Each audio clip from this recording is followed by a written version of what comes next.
Good morning, welcome to another episode of Breakfast Analysis. It is Tuesday, September 3rd. My name is Jesse Corn Pop Chick, and Montreal, Dreamhack Montreal, is right around the corner. Today we're going to be talking about that tournament, and we're just doing a little bit of a general preview. I don't want to be doing what I've done for previous tournaments, just talking about predictions and stuff.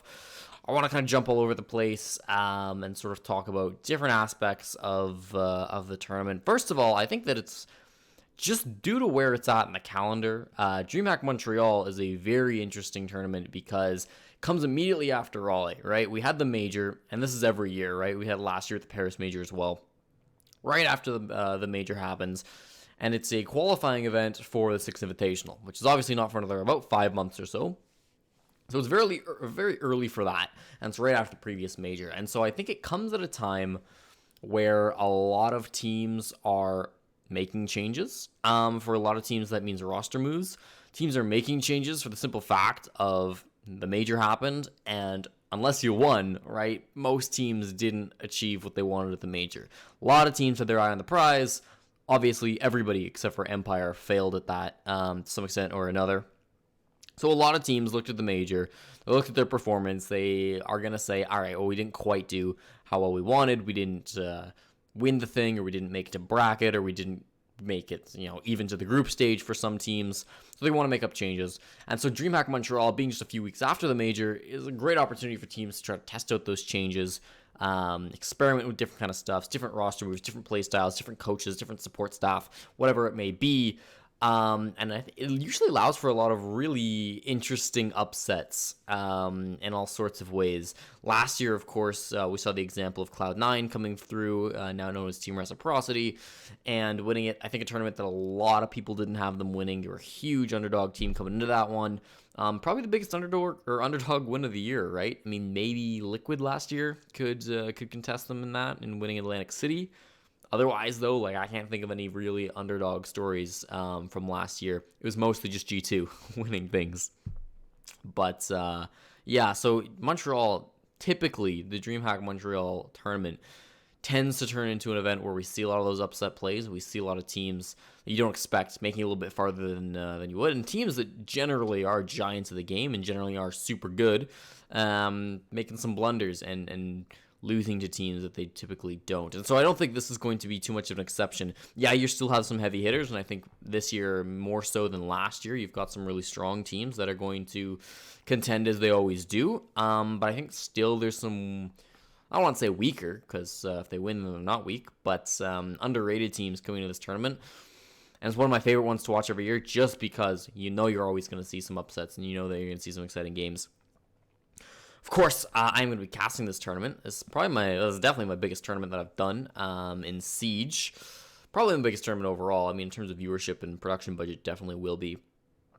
So I'm going to be a little bit biased in telling you that it's going to be a fantastic tournament you should go watch, but you should still go watch it. It's going to be on September 6th, 7th, and 8th, so it's coming out on Tuesday. Games start Friday. That's BYOC starts on Friday, and then we're also going to have some of the group gate stage games on Friday. This whole schedule, there's a whole event thing going on about it. If you go to the Ubisoft website, all on the Twitter, all that kind of stuff.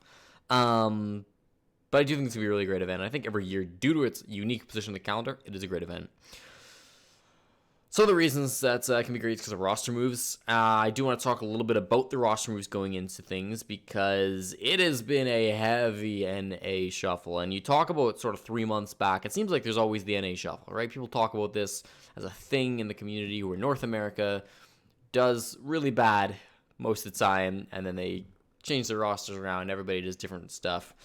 Players go here, players go there. Everybody gets shuffled around, hence the name. And different stuff happens. This is one of the most intense ones we've had in a long time. A lot of teams making changes, big changes, right? Established players going from team to team. And there's 5 teams I want to touch on going into the minor that have made changes. As far as I know, I don't believe any of the other, what would it be then, 7 invited teams have made any changes. But there are 5 teams I want to talk about in particular about their roster changes, what I think about those teams. I believe they're all public by this point. We are past the roster lock, so there shouldn't be anything more coming. We'll dig into them now. Starting with the Susquehanna Sonics, they did drop Avian and Ghost off their roster a while ago, and people were quite critical of this move. I think especially Ghost being dropped off, people were not a fan of that one. But Avian's been a very solid sort of flex support player too, more so flex. But he's been solid honestly throughout their. At least throughout their CL, I noticed a lot through him. Obviously, I watched the team a lot heavier in Season 9 when they were in Challenger League because I cast that league. But I thought they were doing fine with the team in Pro League as well. Like, it's tough, right, for the Sonics because, you know, it's a team that's headed by Super. Goddess is pretty up there established as well. And at least on the statistics boards, we can't know what's going on inside those comms, but it seems like those are the players that maybe are lacking a little bit more anyways. So to have to cut these two players, it's two sides of the coin, right? On one hand, as a fan, you can look at it and say, look, these are players that are performing. You don't need to cut these players. Cut other players instead. On the other hand, we don't get to see the insides of things. We don't know what the other players are doing inside. We don't know what the team dynamics are like. We don't know what, practices look like for those teams. So I'm just going to go ahead and say that it's probably a fine roster move. Something had to happen. This team was not having good results inside of Pro League so far. If we would take a look at where they're actually at in the standings, I don't have this up in front of me right now, but let's take a look. They're dead last. I just don't know exactly where they're at. 1-1-5. So not having a good time of things. You cut two players, fair enough. They're gonna pick up Gonfi and Slebin coming up from Europe. The very first big interregional roster move. The first time we've really seen players move from one region, that being Europe, to another one, North America, to play for a team. There have been small instances, you could say Hyper's technically Greek, which he is, but he didn't move. He wasn't a Siege player in Greece who moved to the States. He just moved to the States and then started playing Siege or something. I don't know exactly what the situation was like, but it's really not comparable, right? These guys were on a team. They were on best finished. Is the best, I suppose, the best mostly fully finished team in Europe. That being Sisu Esports, and then they left that team to come over play in North America. I'm really not a fan of this move.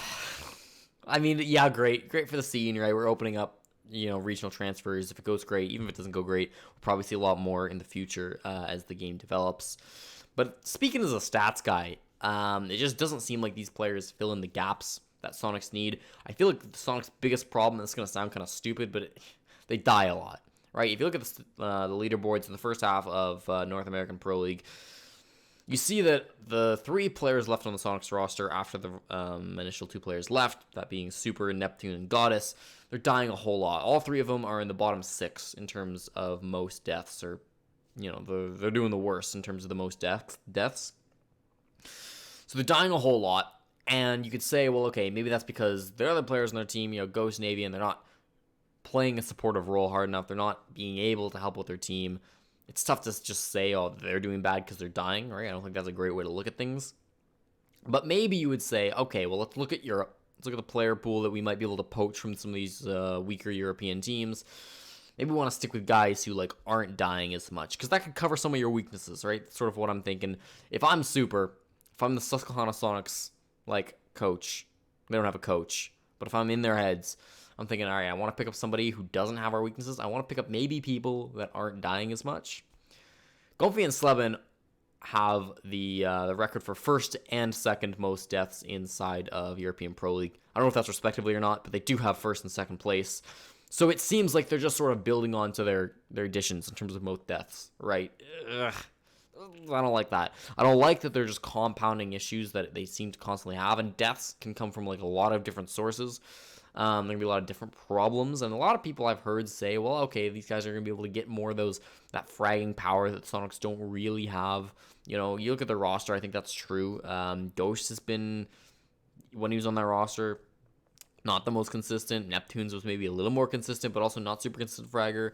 Super has been super inconsistent. I mean, he has games where he pops off and he looks like he could play for G2. He has a lot more games where it just seems like he's a gold who's maybe doing a lot of the work behind the scenes. I don't doubt that, but just not as talented inside the server. So, heavy inconsistencies. And, yeah, I get it. Maybe you're picking up some more fragging power and probably assistant upgrade in the fragging department. But it's fraggers who are going to go forward. They're going to get a kill or two, maybe 0 kills, and then they're going to die. And If that happens, well, your players are probably still going to die anyways because you're not surviving, right, with these people.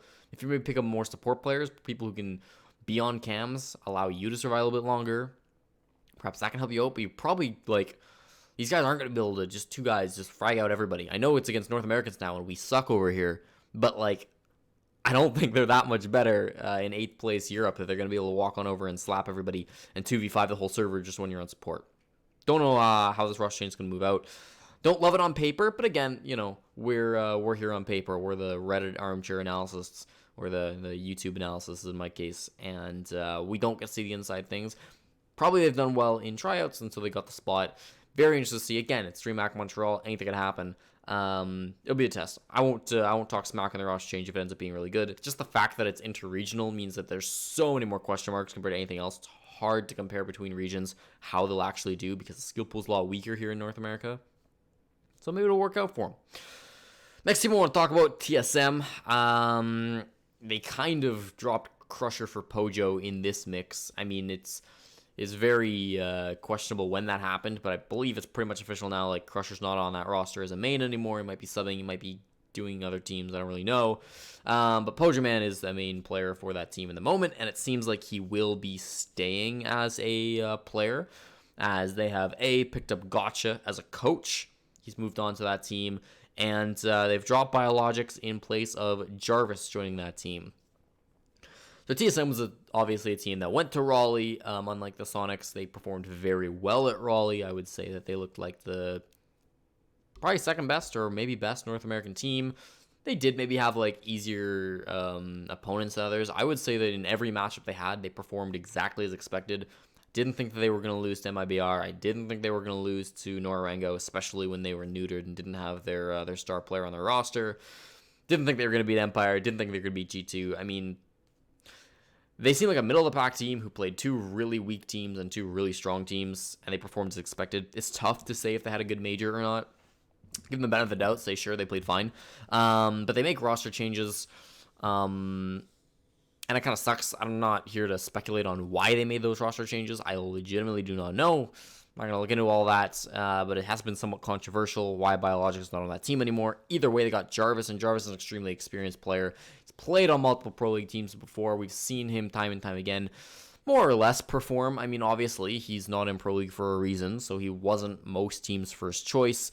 But he's an established name, and I think he brings a little bit more of that experience to the TSM lineup that they honestly were missing, right? You talk about TSM, you talk about this extremely young roster. They got guys like Merc, they got guys like Bolo, who are extremely young. They're brand new to Pro League this season. Even some of their veterans, like Achieved is your veteran. He has a lot of CL experience, don't get me wrong, but like he's got one season of Pro League before season 10 under his belt. So it's like even your veterans aren't really there. Now you're bringing in Gotcha. You're still, you've still got Pojo on your roster too. So that veteranship is really building up, and I think they're starting to balance out their like new guy to old guy ratio on that roster, right? If you include the coach, it's basically 3-3 now. 3 new guys, and Achieve's not even that new really, and 3 old guards. So it's like they are still a young roster because I think the faces and like the star-studded names that people care about on this roster are very young. That being Merc and Bolo, but all things considered, I think there's a lot more experience that people are going to be giving TSM credit for, especially after this roster change. So I like it. I like it a lot. Losing Bio hurts because from what I understood, he was a very strong IGL. As long as they can somehow recover that, I think it's going to be strong. I just don't know if that's something that can develop in time for Dreamhack Montreal, so I am worried about that. I am worried about that a little bit going into the event. One thing I didn't talk about for Sonics is this roster change has, I mean, we've all known about it for months now, right? So they've had time to practice with this lineup. If you look at them compared to some of the other teams who are making roster changes, a lot of them are very recent because they went to Raleigh and they had those poor results like I was talking about.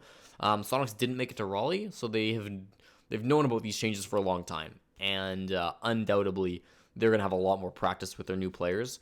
So that's a little bit of an advantage going towards them. TSM, it's hard to switch IGLs so quickly. I don't expect them to have a breakout performance here at the major or at the minor, but you never know. Only time will tell. Third team I want to talk about is Rogue. Rogue have not been invited to DreamHack Montreal, but the rumor is they're going to the BYOC. I believe that is happening from what I understand. They might not. They might just choose not to go. it is very expensive and difficult to haul PCs up to Montreal and participate that way. But if they did, they would very likely win the BYOC and get an easy trip in. In terms of changes, all that I've seen from them officially is they've dropped Ranger. That's all that I have heard that they're going to be doing, which is interesting, right? Because Ranger is a coach that has been criticized in the past for what he's done in terms of the work he's put in and all that. There was some quote-unquote controversy. I don't know if it was really that controversial. I mean, Jess talked some smack talk on him on a podcast, and then Rogue won in Valencia, and then Jess got dropped. Then everybody's like, oh, burn, but now Ranger's been dropped. I guess all coaches are just bad. Hopefully it works out for Rogue. A coach change and there's no player changes is always questionable as a viewer, because you really don't have enough information to tell.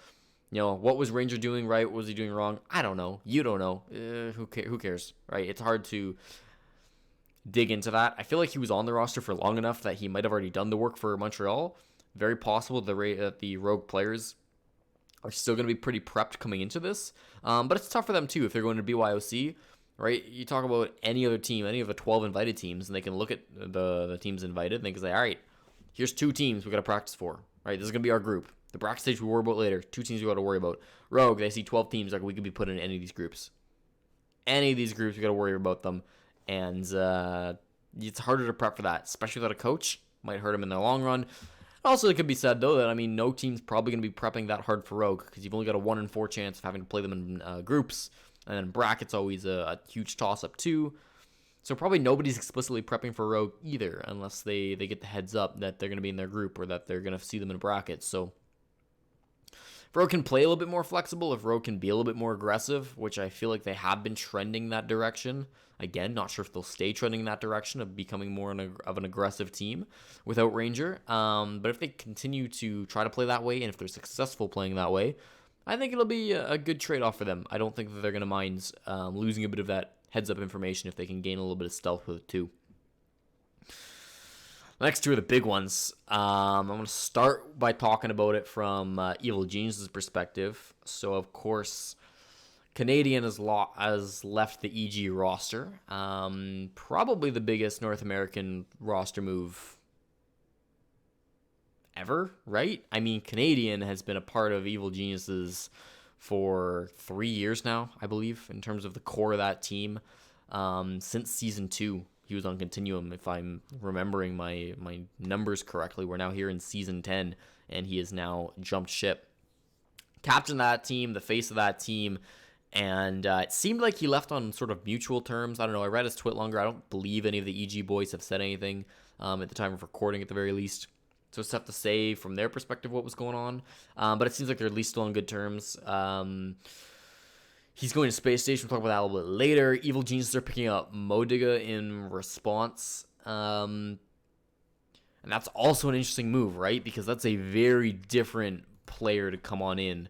You have Canadian, a veteran of the game, somebody who has been the best player in the world before, has world championships under his belt with this team. This is a team that won the first Invitational. They won a lot of other things too, especially locally in North America. Done very well. He gets booted off the team and Mo comes on in. Mo's an extremely good fragger. Of course, if you don't know, played for recently Disrupt Gaming over in Challenger League last couple of seasons. He's been popping around the scene. Definitely a big streamer, so you probably know this guy one way or another. But streams a lot. Very good in terms of mechanical gun skill. Certainly big for Disrupt Gaming recently. Whether he is exactly what Evil Geniuses need, I don't know. And honestly, Evil Geniuses roster, I think with or without Canadian, looks like it needs help. Canadian described it as inconsistent. I suppose you could use that word. They just look bad, though. Every big LAN performance, they disappoint. And they've had expectations since they were the world championships, or the world champions, a year and a half ago. This team looked like, wow, this is the team to beat. This is the best team in the world. And then every tournament after that, it's like, and they lost, and they got beat, and they got beat, and they got beat. As they kept losing. And everybody here in North America kept crying. And it doesn't look like it's getting better. They were so close. They were so close in Milan. And we all know how that turned out. They come to Raleigh, and they get totally slapped. They don't make it out of groups, and I guess that's the straw that broke the camel's back. Certainly the biggest loss for Evil Geniuses they've ever seen. Especially from Canadian to Mo, I don't expect good results so early from that change in Montreal. It's tough again. But, I mean, maybe Mo will pop off, right? I mean, he's a really good player. You've still got great talent in that team. Gio has still been fantastic all season. You've got so much experience on that roster. If any roster is going to shape Mo into an amazing player, right? I don't know how Evil Geniuses, the rest of their lifespan is going to go in terms of this tournament, the minor, the rest of the season, seasons 11 and beyond. I don't know where Evil Geniuses are going to end up, but I feel like this is a fantastic opportunity for Mo, obviously going on to historically the best team in all of North America, and just being able to play with these veterans. I mean, that's a huge deal for a young guy like him. He's going to have a lot of experience around him, and whether he sticks with this team, whether this team goes through more roster changes, whether Mo ends up on a different team at some point, I think he's going to grow a lot. I think he's going to really develop his skills as a fragger. He's going to develop as a very, very, very good player, and he's scary. So, EG, not super hyped about for Montreal, but I'm really looking to see what Mo can bring to the table, because even with such little time, he's a player to watch out for, that's for sure. The last team to make roster moves going into Montreal, Space Station Gaming, and they cut Shaw. They pick up Canadian instead. I really hate Space Station. I shouldn't say that. I really get frustrated with Space Station. I love Space Station Gaming. Everybody loves Space Station Gaming. They got the best branding. They got crazy talented players. The Twitter account's hilarious. Everybody loves SSG. But it feels like it's so frustrating to be an SSG fan, because every 3 months there's a roster move. Every 3 months they do something so good, so great. They're never the best in the world, but they almost make it. They almost beat G2 at Invitational. They almost win in Raleigh. I mean, they almost do well in Raleigh, right? They almost beat Secret. They made it to bracket. They looked like the best team in North America in Raleigh. They look like the best team in North America right now, or a couple days ago. But they're going to make a roster change. It doesn't really matter. It seems like unless Space Station Gaming win the Invitational, they're going to pick a name out of a hat, and somebody's getting cut from that roster. I'm thinking Nade's going to the chopping block again and finding some new player. Whether that's Brian or somebody else. Seems to be a 50-50 coin flip on that. But it's not going to be Brian this time. They pick up Canadian. And it just seems like the same old stuff. I mean, yeah, it's a very much it's a big name for Space Station this time around, but it's still a very good performance, considerably, compared to the rest of North America, compared to where Space Station should have been in most people's minds. I mean, they were in the group of death. They made it first out of that group. I had them last. A lot of people did not have them making it out of that group, or at least not first. But they make it out of that group, and they do well against Secret. I mean, it wasn't a roll. It wasn't super unlimited overtime, but it was a relatively close match. And they go and they cut somebody, just like always. I mean, they do good and they cut somebody. They do well and they cut somebody. And maybe it's not always a cutting people, right? Sometimes it's people leaving. Sometimes it's internal issues, and I get that. And again, we as, people on the outside don't get all the reasons for things. And I'm sure for some roster moves, there are valid reasons, and I can't just sit here and say that this one in particular was an awful move. When you have a team dynamic that it has players cycling in and out on a constant basis, there's a problem, right? Deep down somewhere there. Sometimes it's no fault of the players. Sometimes it's the best move. I can't imagine it's been the best move all these times. Maybe this time it'll stick. Maybe this time this is the roster that will finally play together for more than 3 or 4 or 5 or 6 months, and will grind out to become really the Titan of North America. They look like they can do it. I mean, Shala has historically been one of the weaker members on Space Station. Canadian, if you go back a few years, has historically been a very, very good player. He didn't seem to fit maybe on New Evil Geniuses, but he comes over here now to Space Station. I don't know. It's just frustrating watching Space Station in all of these years. They don't seem to get it's like they make a roster move, they go down a peg, and then they slowly improve, and they actually get really good. The roster move, they just fall back down to where they started. I hope they keep this roster. If they do, Just like the last 4 rosters, I think they have a real shot at being one of the Titans of the world, let alone North America. Maybe even with this move, they can do well in North America. Maybe they can. I think Japan's a little bit out of the question. What are the seedings like? They're in 5th, 9 points. Second place is Reciprocity, 13. They could squeak in. If this works really well, they could squeak in Milan, or they could squeak into Japan. I don't think they're winning Japan, though. I don't think they're winning Montreal. I don't think they're winning Invite. I don't know. And if they don't win Invite, someone's probably getting cut. Who's it going to be this time? Bosco? Fultz? You think Fultz will have his time on their roster cut off? I hope not. I love Fultz. I really think that's a good player. I think Canadian's a good player. I thought Chalo was a good player. Apparently not. Facing game making another roster move, and the whole cycle will repeat. SSG, I don't know. They're frustrating. I like them. I want to see them do well, but this has just really been too much for me. So I'm not hopeful for them. Prove me wrong in Dreamhack Montreal, though. Maybe this is the dream move. Moving on. I also want to touch on for roster moves. Not moving on. Sometimes you do see teams get into a bit of a grace period. So for all 5 of these squads, if they go on a miracle run and then totally blow everybody's expectations of the water, they smash G2 like 14-0 in the first round of quarters or something stupid like that. I wouldn't go on calling the best ever. People do consider roster moves a bit of a honeymoon period, right, where everything sort of clicks and then the problems sit in. I don't know if there's a whole lot of reasoning or science behind that, but sometimes we do see that, right, where a team does really well after a roster move and then it doesn't actually work in the long run. They just make another roster move a little bit later. So if you see a team do really well here in Montreal, I wouldn't be incredibly shocked to see them maybe not do so well in the rest of the season and an invite to follow, because we do see that every now and again. I don't expect it ever because it shouldn't really happen. It doesn't really make sense to me, but it's something that people have talked about before. Okay, enough hating on teams when I don't have enough information. Enough about that.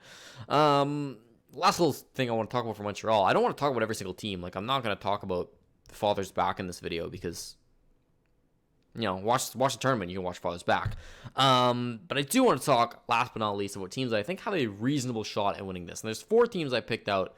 2 sort of underdogs that you might not be thinking about, and 2 established teams that you're probably on your list as well. But 4 teams that I really think have the best chance at winning here in Montreal. And you're going to notice a theme for these teams. These are teams that have not made recent roster moves and either didn't go to Raleigh or just didn't have a bad performance at Raleigh, right? So I talked about at the start of this video, I was talking about teams that the cycle happens where they don't perform as well as they should have, and so they make heavy changes, and then they do badly immediately after. And those changes will eventually work up to be something good, by invite, hopefully.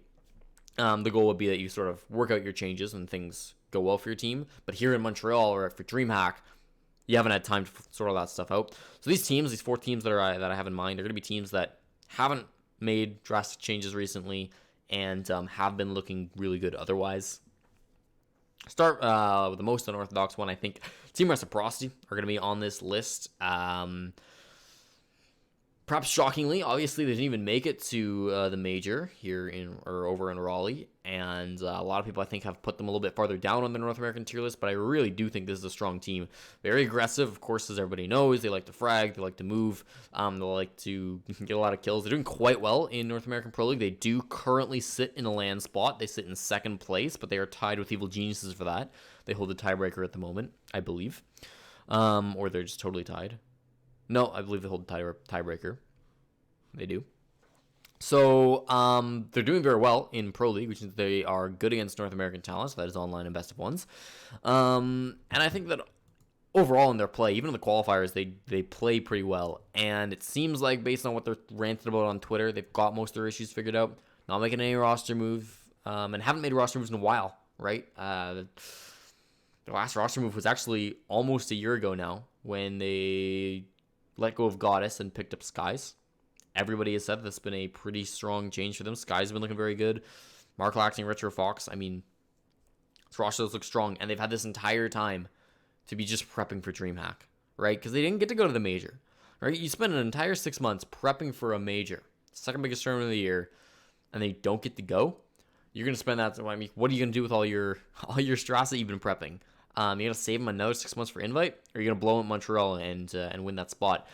I also think that, hey, they're kind of the hometown favorites. They're the returning heroes. They won last year under a new banner this time, but it's the same 4 players plus 1 addition.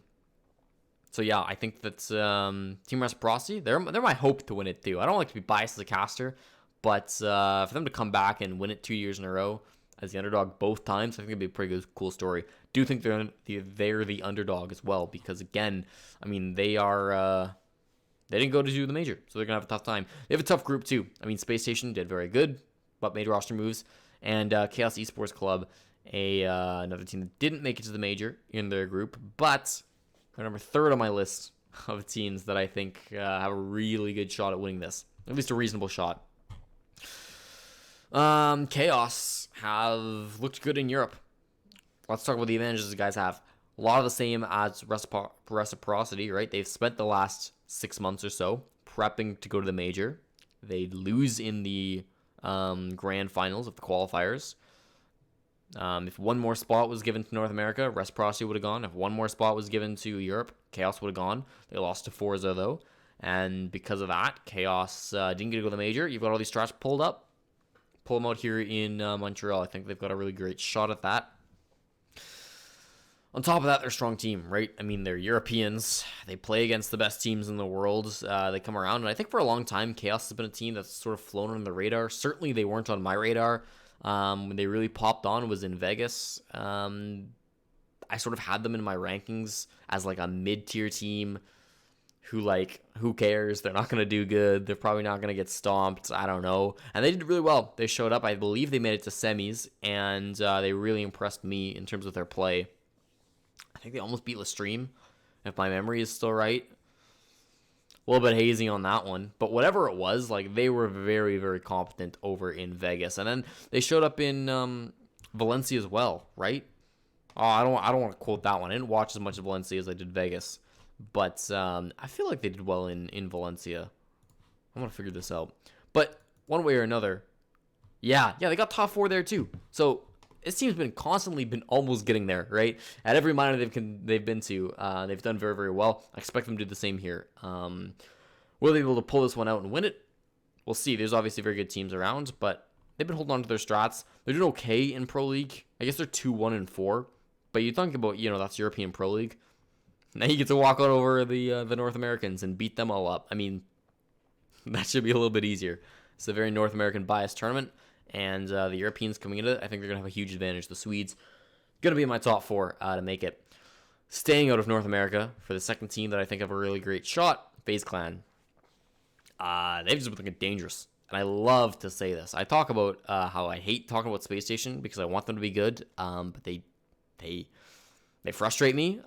FaZe Clan, I want to be good, and they're impressing me, right? This is a team that I think, for all of the Latin America region, for almost a year now, have just looked like they cannot win anything. I've always wanted them to win things. But other than BR6, I look at them and I say, you know what? Look at the last few tournaments. Just haven't looked good. Even going into Raleigh, I was like, what do you have to show for yourselves? At Milan, Immortals were a bit of a joke. FaZe Clan did okay, but ultimately I don't think they looked good enough to win that tournament. Right? FaZe Clan have always looked, I'm going to put an asterisk on this, FaZe Clan have always looked like a top 5 team. Definitely top 10, 100% top 10, probably top 5. Haven't for a long time looked like a team that could win anything, and no team from Brazil has. You look back to the Invitational, I guess, last year, or in year 3, I guess 2019, and all of Brazil got pretty slapped. Only Liquid made top 8, and they got slapped by Empire in the quarterfinals. Not a great showing by them.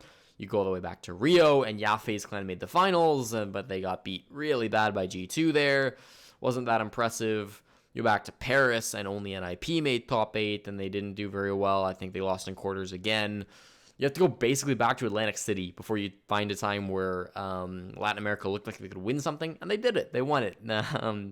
They won it inside of Atlantic City. That is the first and only tournament that a Latin American team has won. That was Team Liquid, but it seemed like after that, Team Liquid sort of just lost some motivation, and they never really were in it to win it ever again. And there were times way in the past where FaZe Clan looked like they could win things, but since then, they just haven't been They haven't looked that strong, and I don't know what it is. I haven't been following them that closely over in FaZe Clan, but everybody from Brazil just hasn't looked in it. Then we went to Raleigh, and again, going into it, I didn't think they were going to do too well, but they really surprised me, right? They got first in their fairly difficult group. I believe they got first, right? Because they came out of it with... No, Forza got first. My mistake, but they still did quite well in their group. They made it out second. And then they took Empire very, very close. They slapped them on Clubhouse. Nobody beats Empire on Clubhouse. FaZe Clan beats Empire on Clubhouse, I suppose. So they had a very strong performance. Really stuck out to me. Despite going out in quarters, I thought they looked like the third best team in that tournament. Nearly beating the current best team in the world. That says a lot in my mind. And I think coming into this one, they've got to be one of the favorites. If they can put those land nerves underneath them, this might be the second international tournament that a Latin American team will win. I'm hoping so, because FaZe Clan really look dangerous, and God knows they deserve it. Last but not least, I mean, you know they were coming. G2. They're the favorites in most tournaments they enter. Maybe not from here on out, but Empire's not here, so they're going to be the favorites once again in Montreal. Two-time world champions, major champions times 1, seasonal champions times 4, I think. Yeah. Did they win season 9? No. Yeah, so it should be times 4. Best team in the world. Best team to ever play. Not the best team right now. Best team coming to the tournament. Not making any roster moves. There were rumors, but I don't think any of them were solid at all. Uno, Kanto, Fabian, Goga Pengu, and Shaz is the coach. And they've got their analysts as well. They lost in Raleigh, but they defeated every other team they came across. And yeah, they had a little bit easier competition, but it still wasn't like easy competition. I mean, it's about what they're going to see here in Montreal, more or less, right? So, on paper, they should win. The competition's not as strong as Empire. So far, G2 have dealt with everybody who wasn't as strong as Empire. So this is a tournament where they are looking to win. They don't have that spot locked down in Montreal in 5 months from now, right? They don't have the invitational locked down yet. They really want to lock that down. And at the end of the day, that's what this is all about. Spot for invite on the line, happening at Dreamhack Montreal, September 6th through 8th. This one's been a little bit long and a little bit late. My apologies for both of those things. But I tried to get past all the bullshit really fast and just talk about the stuff that matters. Hope you've enjoyed. My name is Jesse Corn Pop Chick. Follow me on Twitter. Subscribe to the YouTube channel. And I will see you probably not next week, because I'll be in Montreal casting that. See you in a bit. Whether that's 2 weeks from now or when that is. But follow on Twitter. We'll be all there. See ya.